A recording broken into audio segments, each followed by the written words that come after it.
पुष्पकमल र केपी ओलीको झगडा भयो अरे, तर नीतिगत हिसाबमा के झगडा भयो भन्ने पनि थाहा भएन। भनेका छन् र तपाईँ हामीलाई के को झगडा है, त्यो सजिलो राजनीतिक कुरा भयो। त्यसले देश डुब्छ, किनभने त्यो अविश्वासको वातावरणमा त्यो भारतीयलाई पनि के थाहा छ त भन्दाखेरि त्यो भारतको नक्सामा नेपालको भूमि गाभ्यो भने यहाँ नेपालको सडक उफ्रिन्छ, त्यो भारतीयलाई पनि थाहा छ। यो चिनिया एम्बेसेडरको पनि कुरा आयो, यस्तो डर्टी कुरा आयो होइन, किन उफार्न खोजिरहेछ हामी सोच्ने। अब नेपाली राजनीति कसरी यहाँ त पुष्पकमल मात्रै भएन, माधव नेपाल, झलनाथ खनाल होइन, वामदेव सब चाहिँ दिग्गजहरू विरोधमा छन्। अनि कसरी टिकिरहेछ त केपी ओली? केही आधार त होला। त्यो आधारहरू त्यो इन्डियन च्यानलले के ब्रोडकास्ट गरेको थियो त्यसको त्योभन्दा 10 दोबर त नेपाली च्यानलले यस्तै प्रश्नबाट चाहिँ नि प्रसार गरिसक्यो। आदरणीय दर्शकबिन नमस्कार। आज हामीसँग समसामयिक विषयमा कुराकानी गर्नका लागि पूर्व सञ्चार मन्त्री साथै वरिष्ठ पत्रकार श्री शमशेर जवरा हुनुहुन्छ र साथै उहाँ राजाको चाहिँ सञ्चारको प्रवक्ता पनि हुनुहुन्थ्यो। र आज हामी विशेष गरी पछिल्लो अवस्थामा देशमा भएका समसामयिक विषयवस्तुमा विशेष चिरफार गर्नेछौँ, कुराकानी गर्दैछौँ। पक्कै उहाँलाई स्वागत गर्न चाहन्छु। सर, यहाँलाई हार्दिक स्वागत छ। धन्यवाद। राजाको प्रवक्ता होइन, राजाको अन्तिम मन्त्री परिषदको प्रवक्ता, सञ्चार राज्य मन्त्री। राजाको प्रवक्ता होइन, मन्त्री परिषदको प्रवक्ता हुनुहुन्छ। हजुर। त्यसो हो भने अब जुन देशमा अहिले 2/3 सरकारमा एक खालको चाहिँ धराशायी अवस्था छ, यो दुई पार्टी जस्तो पनि हो एक हिसाबले। यो दुई पार्टी जस्तो पनि देखिएको अवस्थामा चाहिँ यो पार्टी चाहिँ अब कसरी अगाडि बढ्ला, प्रधानमन्त्रीज्यूले अब कस्तो कदम चाल्नु होला, उहाँलाई पनि अलि अगाडिको कुरा, उहाँलाई पनि अलिकति भारतीयबाट चाहिँ दबाब दिएको छ, मलाई प्रधानमन्त्री पदबाट हटाउन खोजियो भन्ने खालको कुराहरू आइरहेका थिए। अब केपी ओली र प्रचण्ड बीच मिलाप भएर जाला कि यसरी नै चलिराख्ला, के लाग्छ हजुरलाई? छोटकरीमा तपाईँलाई जवाफ दिने हो भने यो उहाँहरूलाई नै थाहा छ, बुझ्नु भएन? किन भन्नु होला भने यो विश्लेषणको मापदण्डहरू, राजनीतिक विश्लेषणका मापदण्डहरू हामीले तोडिसकेका छौँ होइन। हाम्रो राजनीति इतिहासलाई सदाब्दै आफ्नो अनुकूलको राजनीति गर्दै जाने हाम्रो प्रवृत्ति छ। इतिहासलाई तपाईँले हेर्ने हो भने यो नयाँ कुरा भएन। एकलौटी मोहन शमशेरको मन्त्री परिषद फेल खायो होइन। फेल खाएपछि राजाले काङ्ग्रेसलाई दिनुभएको अरू विकल्प थिएन होइन। काङ्ग्रेसलाई चाहिँ नि मन्त्री परिषद दिँदाखेरि त्यो एकलौटी नै थियो, काङ्ग्रेसकै थियो। त्यही बेलामा पनि चाहिँ नि अध्यक्ष तथा प्रधानमन्त्री एउटै हुनु भएन, पार्टी अध्यक्ष भनेर चाहिँ नि बिपी कोइरालाको हकले जनकपुर अधिवेशनमा मातृका बाबु उठेनन् अध्यक्षमा होइन। अनि हेर्दा हेर्दै के त भन्दाखेरि पार्टी अध्यक्षले चाहिँ नि निर्देशन दिन थालेपछि असह्य हुन थाल्यो मातृका कोइरालालाई। एकातिर चाहिँ नि बिपी कोइरालालाई पनि टेरेन भनेर असह्य हुन थाल्यो, एकातिर बिपी कोइरालाले निष्कासन गरे मातृकालाई, अर्कोतिर मातृका कोइरालाले नयाँ पार्टी खोले होइन। अब 16 सालमा जाउँ। बहुमतको, अत्यधिक बहुमतको चाहिँ नि के अरे चाहिँ नि नेपाली काङ्ग्रेसको सरकार निर्वाचित भयो है। एक पद एक व्यक्ति भनेर नारा चाहिँ नि 9 सालदेखि लगाएको बिपी कोइरालाले आफै उठे प्रधानमन्त्रीमा, ऊ आफै अध्यक्ष थिए। त्यसको असर चाहिँ के भयो त भन्दाखेरि राजा महेन्द्रले आफ्नो कदम चाले होइन। त्यहाँ पार्टीभित्र केही भएर होला त उसले कदम चाले होइन। 2 अस्ति भर्खरको कुरा गिरिजाबाबुले चाहिँ नि बहुमत ल्याए 47 सालपछि 48 सालको उसमा होइन। बहुमत ल्याएपछि पनि 36 र चाहिँ नि 74 भयो होइन। त्यो बेलामा राजा वीरेन्द्रले सर्वोच्चलाई भनेर के हो त अब चुनावमा पो जाने भयो त यो भन्दाखेरि गिरिजाबाबुले चुनाव गर्न खोज्नु ठिक भनेर सर्वोच्चले भने। अब त्यसपछि फेरि चाहिँ नि यो अल्पमतका सरकारहरूको क्रम भयो होइन। अनि त्यसपछि फेरि एमाले र काङ्ग्रेस मिलेर चुनाव गरेपछि शेरबहादुर देउबा आए प्रधानमन्त्री होइन। शेरबहादुर र चाहिँ नि गिरिजाको चाहिँ नि डिफ्रेन्स हुन थाल्यो। शेरबहादुरलाई त रोयल कङ्ग्रेस भनेर भन्थे होइन। चुनाव भएन फुटे शेरबहादुर। त्यसो भने 2 पार्टी जुन अहिलेको जल्दो बल्दो पार्टी पनि अन्य पार्टी पनि अझै पावरफुल पार्टी साइडमै छ नेपाली काङ्ग्रेस। नेपाली कङ्ग्रेसको अब के सङ्ख्या के गर्छ भन्दै त्यो उसको कुरा हो। तर यहाँ बहुमत भएन यो चाहिँ नि छिटो छिटो सरकार ढल्यो यो त्यसैले चाहिँ नि बहुमत भयो भने चाहिँ नि हामीले गर्न सक्छौँ भन्ने हाम्रो राजनैतिक क्षेत्रका व्यक्तिहरू बहुमत भएर पनि त चल्दैन रहेछ त। बहुमत भएर पनि चलेन। कारण के होला मन्त्रीजी? त्यो कारण फेरि चाहिँ नि अचम्म झगडा त के अरे नेकपाभित्र छ होइन। ठिक छ अब के अरे चाहिँ नि पुष्पकमल र केपी ओलीको झगडा भयो अरे। तर नीतिगत हिसाबमा के झगडा भयो भन्ने पनि थाहा भएन। भनेका छन् र तपाईँ हामीलाई के को झगडा होइन। अब संवैधानिक हिसाबबाट अब हामीहरू पहिला यो 50s को कुरा के त भन्दाखेरि त्यतिखेर राजनीति चाहिँ नि सिद्धान्त फिलोसफी होइन। अनि संविधान बमोजिम त्यो किसिमको एनालाइज गर्थे। अब सिद्धान्त त सबै कम्युनिस्ट हुन् यिनीहरू होइन। अझ 2 फ्याक्ट ठुलो कम्युनिस्ट फ्याक्टहरू एक फ्याक्ट भएर झन् ठुलो भए होइन। के फरक छ त केपी ओली र प्रचण्ड? त्यो पनि देखिँदैन मिलन होइन। बिन्दु सम्भव छ उहाँहरूको होइन। सम्भव छ छैन भन्नलाई त यो ठाउँमा गएर मिलन बिन्दु छ भने त्यो इस्युज के हो भन्ने त थाहा हुनु पर्यो। इस्यु छैन।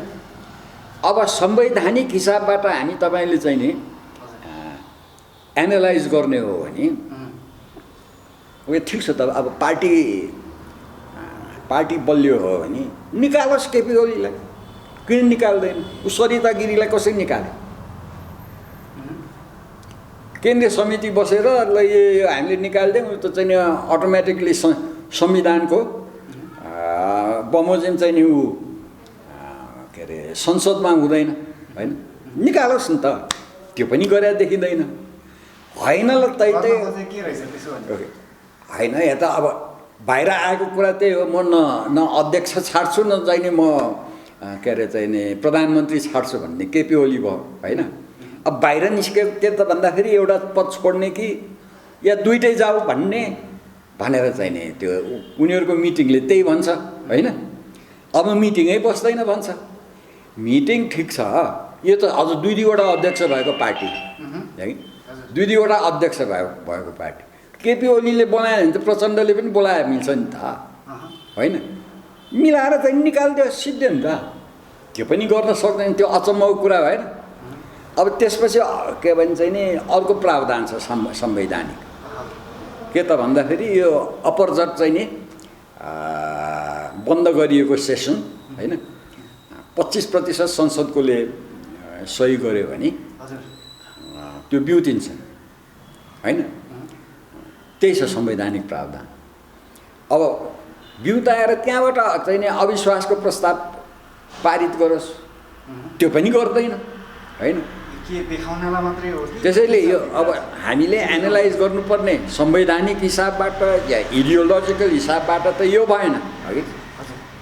अब बिहेभियरल हिसाबबाट हामी हेर्ने हो भने विगत 70 वर्षको चाहिँ नि के अरे नेपाली राजनीतिको ट्रेजेडी नै के भएको छ त भने जुन बेलामा बहुमत हुन्छ त्यो बेलामा पार्टी फुट्छ, व्यक्तिको आधारमा पार्टी मा अलमल जालझेल हुन्छ अघि।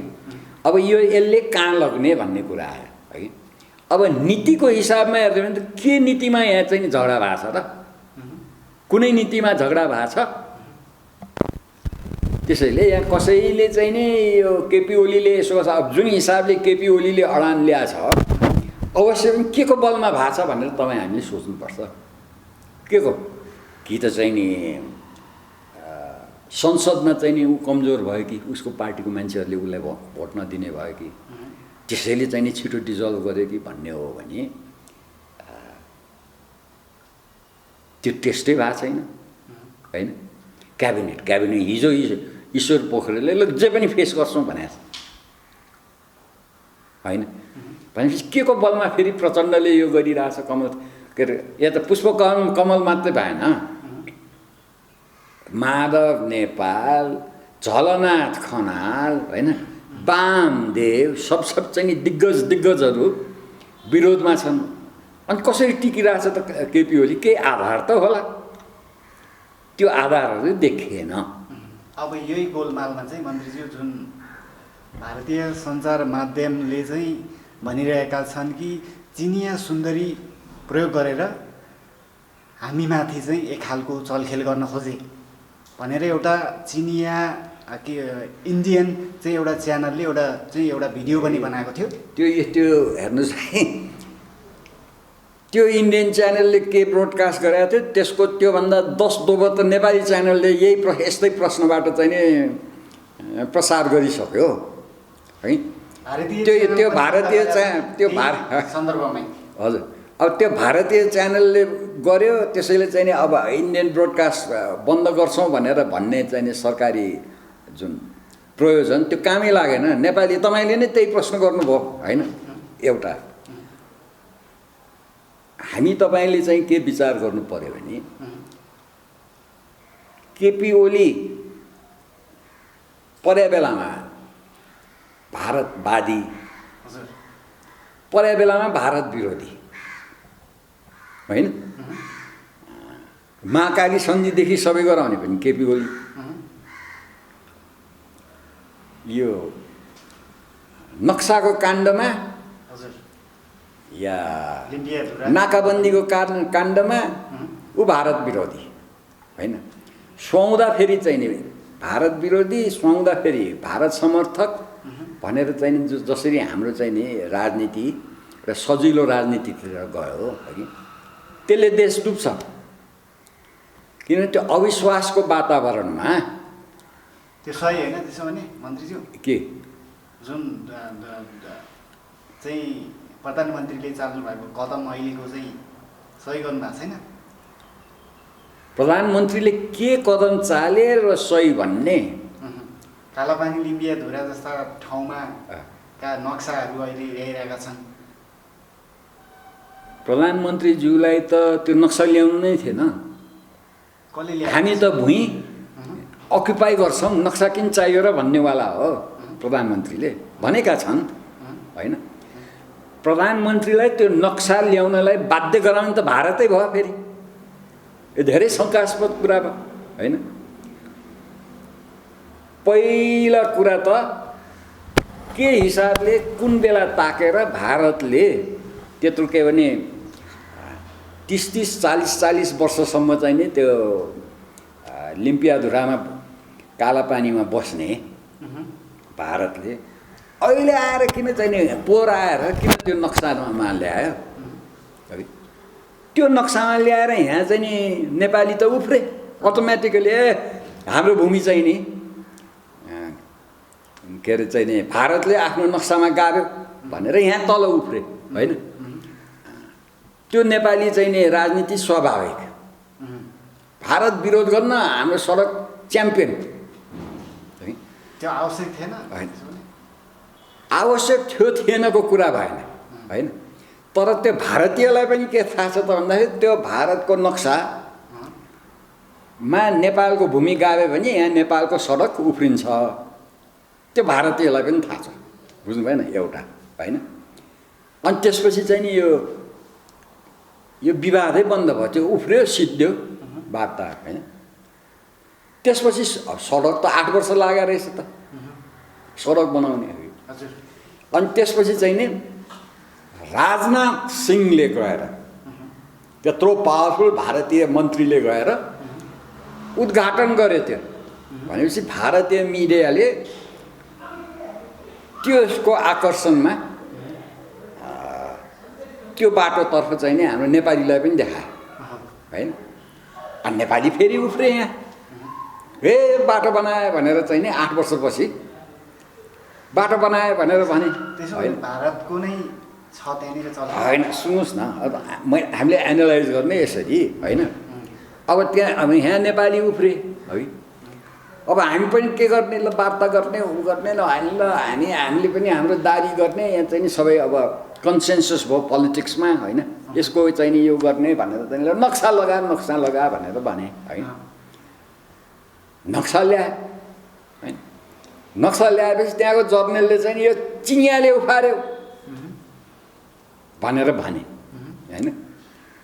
अनि यहाँ झन् उफ्रे नेपालीहरू, मिडिया पनि उफ्रिरहेछ अहिले पनि। फेरि अकस्मात केपी ओलीले के भन्नुभयो, भारतीयले मलाई निकाल्न लाग्यो भनेर भन्नुभयो। अलि सर्टकट जान्छ मन्त्रीजी, होइन? अनि नेपालीहरू रिसाउने भएन, फेरि उफ्रिरहेछ। त्यसैले यो के चाल चलिरहेछ यहाँ, भारतले के चाल चलिरहेछ भनेर हामी अलिक गौण रूपमा हेर्नुपर्छ, हेर्नुहोस् है।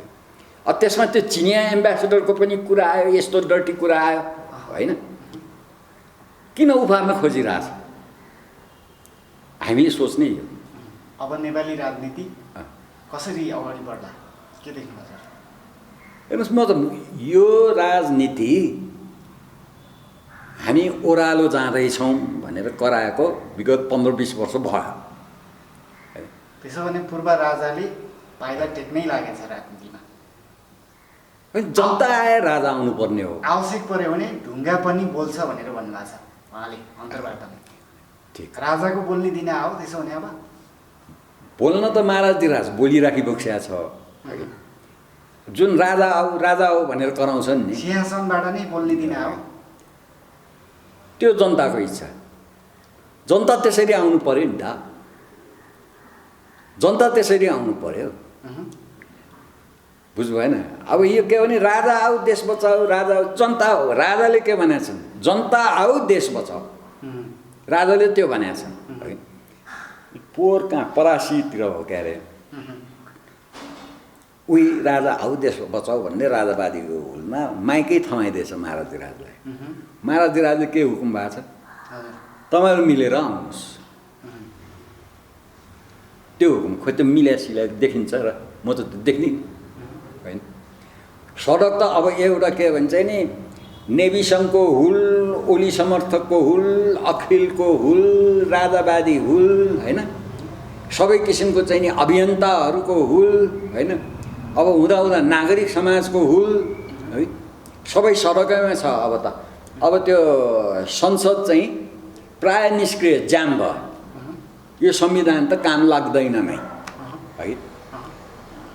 तर विकल्प के हो भनेर चाहिँ नि स्पष्टसँग आउनु पर्यो नि। राजावादी पनि विकल्प, यो प्रश्न चाहिँ संवैधानिक हो कि राजा आउने नआउने भन्ने कुरा संवैधानिक हो। मन्त्रीज्यू, तपाईँ हिजोको दिनमा राजाको मन्त्री परिषदको चाहिँ प्रवक्ताको हिसाबले हजुर कुन मन्त्रीको चाहिँ मन्त्री परिषदको चाहिँ प्रवक्ता हुनुहुन्थ्यो, कुन राजाको चाहिँ त्यो बेला?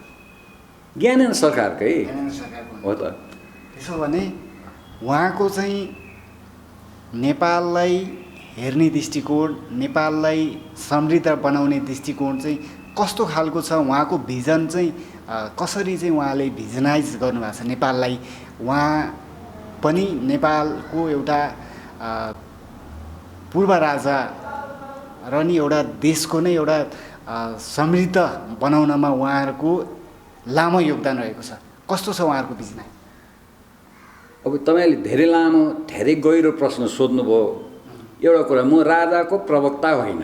एउटा मन्त्री परिषदको महाराज धिराजले मन्त्री परिषदको अध्यक्षता किन ग्रहण गरिबक्स्यो भने जुन 47 साल अन्तर्गतको संविधान डिरेल भयो, चुनाव गर्न सकेन निर्वाचित सरकारले। 3 वर्ष देऊ चुनाव गरौँ, यो संविधान चाहिँ नि फेरि रेलमा राखौँ, पटरीमा राखौँ भनेर महाराज धिराजले लिबक्सेको होइन। त्यसमा चाहिँ यी अरू स्टेक होल्डर्स राजनैतिक क्षेत्रले राजालाई समर्थन गरेन, उल्टो विरोध, दिल्ली गएर विरोध गरे। यता चाहिँ नि माओवादी जसले चाहिँ नि त्यो चुनाव गर्न दिइरहेको थिएन, त्यसले त्यो चुनाव पनि भड्कायो होइन। प्रचण्डले चाहिँ नि त्यतिखेरै भनिरहेको थिए, गिरिजाबाबुले हान भनेर भन्नुहुन्थ्यो, बुझ्नु भएन। त्यसैले महाराज धिराजले त्यो चुनाव गर्नुपर्ने, किन उहाँ त संविधानको संरक्षक, राष्ट्र एकताको प्रतीक, त्यो प्रावधान, संवैधानिक प्रावधान टेकेर चुनाव गरौँ अनि संविधान संरक्षित हुन्छ भन्ने हिसाबबाट कदम चालिबक्स्या हो। यहाँ त राजनीति त दिल्लीले अर्कोतिर लगिदियो। अब के उहाँले चाहिँ नि सत्ता लिएर म यो देश म यसरी बनाउँछु भनेर त त्यो गरिबक्स्या होइन, बुझ्नु भएन।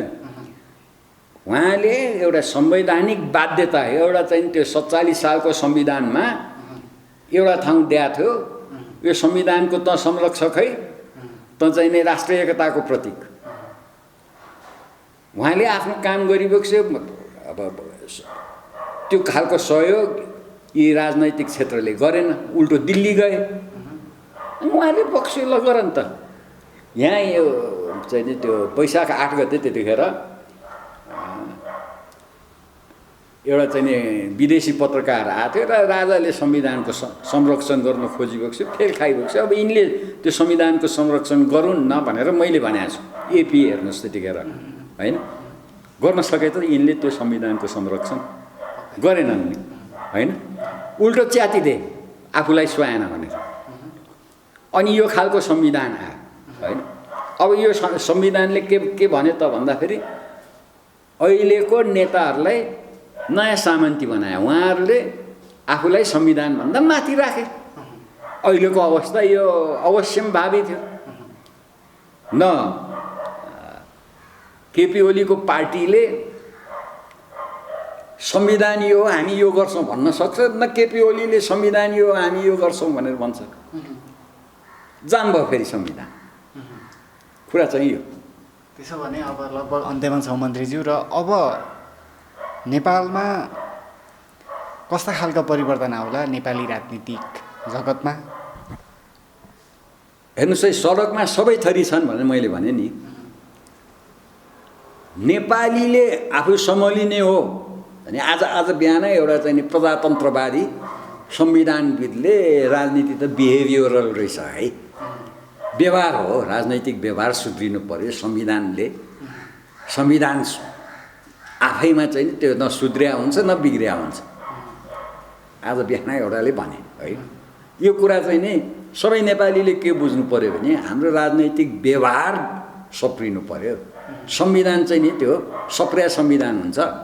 अब तपाईँले सडकमा हेर्नुहोस्, कसैलाई राष्ट्रपतीय प्रत्यक्ष निर्वाचित चाहिँ नि राष्ट्रपति चाहिएको छ, कसैलाई प्रत्यक्ष निर्वाचित चाहिँ नि प्रधानमन्त्री चाहिएको छ, कसैलाई चुनाव प्रजातन्त्रको एउटै विकल्प थप प्रजातन्त्र चुनाव चाहिएको छ, कसैलाई यही हिसाबले सङ्गठन गर्दै हो भने त्यो सङ्गठन हाम्रो राजनैतिक व्यवहार र हाम्रो राजनैतिक सङ्गठन अनि हाम्रो चाहिँ नि संविधान तालमेल छैन। त्यसैले यो चाहिँ नि पटक पटक हामी एक्सिडेन्टमा भएको हो है। फेरि जानु पर्यो पछाडि, जहाँबाट चाहिँ नि संवैधानिकता बिग्रियो त्यहाँ गएर फेरि चाहिँ नि आफूलाई केलाउनु पर्यो। मेरो भनाइ त यही। त्यसो भने फेरि सुरुकै अवस्थादेखि फेरि 47 सालको, जहाँ 47 साल त यी सबै स्टेक होल्डर्स राजा साजा सब मिलेर बनाएको हो नि, माओवादी समेत होइन। त्यहाँ गएर कहाँ बिग्रियो भनेर चाहिँ नि केलाउनु पर्यो कुरा त्यो। मुहान कहाँनिर चाहिँ मुहान बिग्रिएको छ त्यो मुहानमै गर्ने सपार्नु हो त्यो सपार्ने बाध्यता छ, नत्र भए हाम्रो खाल्डो त खनिरहेको छौँ। हेर्नुहोस् न तपाईँ एमसिसी सेमसिसी यहाँ उहाँ अमेरिका समेरिका इन्डिया सिन्डिया होइन। त्यसो भने एमसिसी पास हुन्छ त अहिलेको दिन? म त अहिले देख्दिनँ।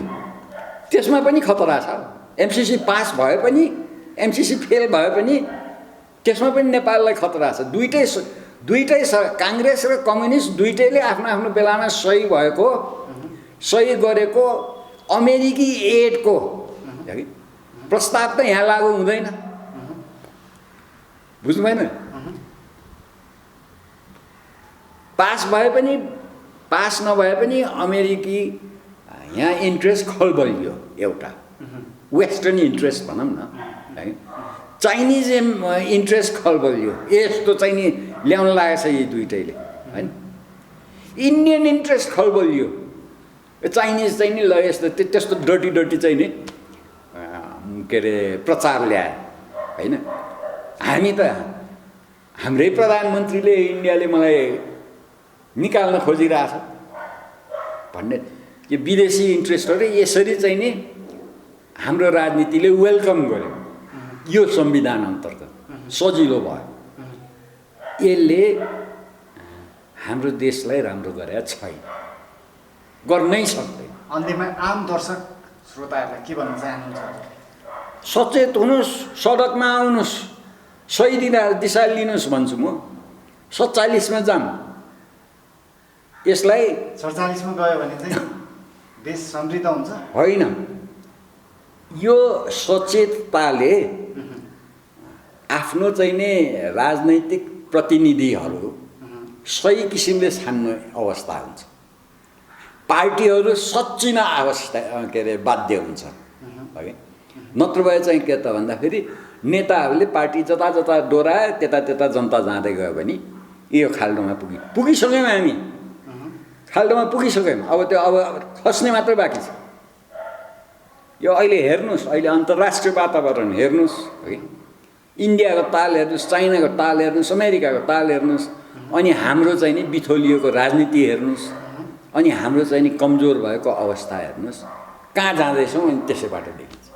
नेपाली जनता सकिएला त्यसो भने हजुर देश खाल्डोबाट बचाउन सकियो त्यो जनतामा भयो। त्यसैले मैले भने जनतामा भयो। हस्, धेरै धन्यवाद यहाँलाई समय र संवादका लागि। धन्यवाद, नमस्कार।